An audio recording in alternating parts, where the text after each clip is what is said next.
SA ન્યૂઝમાં આપનું સ્વાગત છે. વર્લ્ડ ઇન્ટેલેક્ચુઅલ પ્રોપર્ટી ઓર્ગેનાઇઝેશન દ્વારા વર્ષ 2000થી 26 એપ્રિલને વર્લ્ડ ઇન્ટેલેક્ચુઅલ પ્રોપર્ટી ડે તરીકે મનાવવામાં આવે છે. ઇન્ટેલિજન્સ, આઈડિયા અને ઇનોવેશન આજ ભારતીય યુવાઓની ઓળખાણ છે અને ટેકનોલોજીના માધ્યમથી દેશની બૌદ્ધિક સંપત્તિમાં વધારો, દેશના સામર્થ્યને વધારવામાં મહત્વપૂર્ણ પ્રગતિ કરે છે. વિશ્વ બૌદ્ધિક સંપદા અધિકારોના રક્ષણમાં ભારત નાયકની ભૂમિકામાં આજે ઊભું છે. પાછળના કેટલાક વર્ષોમાં ભારતમાં પેટેન્ટ, ડિઝાઇન, ટ્રેડમાર્ક તથા અન્ય IP અધિકારોના રક્ષણમાં વૃદ્ધિ જોવા મળી છે. બૌદ્ધિક સંપદા અધિકારો શું છે એ વધુ જાણકારી માટે SA ન્યૂઝની ટીમએ અજયજી હાંડિયા, રાકેશ ડી જાલંધરા અને જયદીપ બી ચોટાડાની ખાસ મુલાકાત લીધી. Bureau report, SA news, Surat. મારું નામ એડવોકેટ જયદીપ ચોટાડા. હું પેટર્ન અટોર્ની છું. આજે વિશ્વ બૌદ્ધિક સંપદા દિવસ છે. બૌદ્ધિક સંપદા એટલે આપણા માઇન્ડથી જે ક્રિએશન થયેલી વસ્તુ હોય એને બૌદ્ધિક સંપદામાં સમાવેશ કરવામાં આવે છે.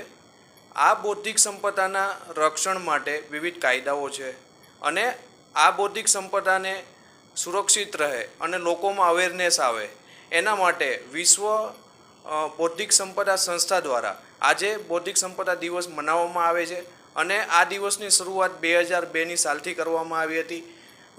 વાઇપો એક ઇન્ટરનેશનલ બોડી છે જેના દ્વારા આ દિવસની ઉજવણી કરવામાં આવે છે અને વાઇપો એ યુનાઇટેડ નેશન્સનું એક સંસ્થા તરીકે કાર્યરત છે.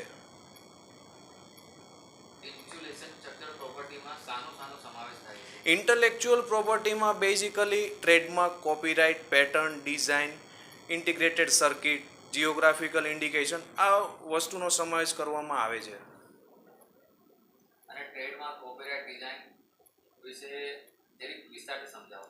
ટ્રેડમાર્ક એટલે કોઈ વ્યક્તિ પોતાની જે બ્રાન્ડ નેમથી ધંધો કરતો હોય કે કોઈ નામથી તેમનું બિઝનેસ ચલાવતો હોય તે વસ્તુનું ટ્રેડમાર્ક રજિસ્ટ્રેશન કરવામાં આવતું હોય છે. હવે કોઈ વ્યક્તિ છે તે કંઈ નવીન શોધ કરે છે, તે ઉદાહરણ તરીકે કોઈ વેક્સિન બને છે તો તેનું પેટર્ન રજિસ્ટ્રેશન કરાવવામાં આવે છે અને કોઈ વ્યક્તિ બુક લખે છે તો તેનું કોપીરાઇટ રજિસ્ટ્રેશન કરાવવામાં આવે છે. આવી રીતે આ બૌદ્ધિક સંપદાઓ છે અલગ અલગ પ્રકારની, જેના અલગ અલગ પ્રકારના અલગ અલગ પ્રકાર છે.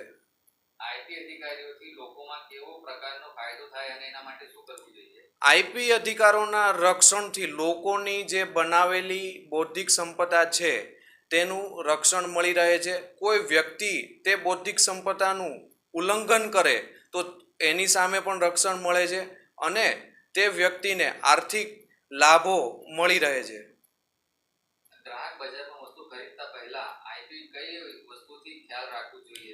આજે ગ્રાહક માર્કેટમાં કોઈ વસ્તુ ખરીદવા જાય છે તો સામાન્ય ગ્રાહકને ખબર નથી કે આ વસ્તુ ઓરિજિનલ છે કે ડુપ્લિકેટ છે. આથી જો ગ્રાહક આ બધી બાબતો પ્રત્યે જાગૃત હશે તો એ વસ્તુને સારી રીતે ઓળખી શકશે અને કઈ વસ્તુ ઓરિજિનલ છે, કઈ વસ્તુ ડુપ્લિકેટ છે, કઈ વસ્તુ ખરીદવી જોઈએ ને કઈ નહીં ખરીદવી જોઈએ તેને સારી રીતે સમજ આવશે.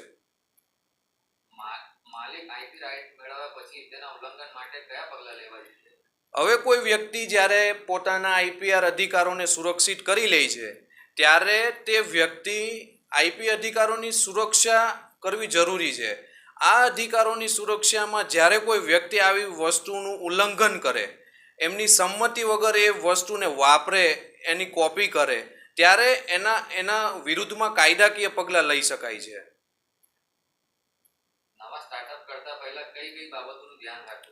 આજે આપણા દેશમાં નવા સ્ટાર્ટઅપો આવી રહ્યા છે.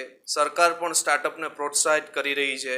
ત્યારે આ બધા સ્ટાર્ટઅપને પોતાના વિચારો થકી જો કોઈ નવો આઈડિયા બજારમાં લઈને આવતા હોય છે તો સારી વસ્તુને હંમેશા પ્રોત્સાહન મળતું હોય છે. તો કેટલાક લોકો દ્વારા આવા સારા આઈડિયાની ચોરી કરવામાં આવે છે.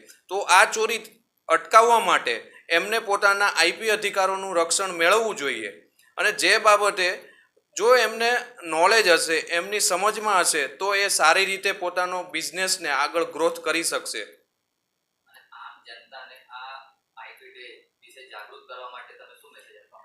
મારો મેસેજ એ જ છે કે લોકોને IP અધિકારોની સમજણ હોય, જેનાથી લોકોને છેતરામણીનો ભોગ ના બને, પોતાના દ્વારા થતા ક્રિએશનોને સુરક્ષિત કરી શકે અને કોઈ વ્યક્તિ તેમને ખોટી વસ્તુ કે ખોટી રીતે વસ્તુમાં છેતરી ના જાય, એ હું આજે મેસેજ આપવા માગું છું.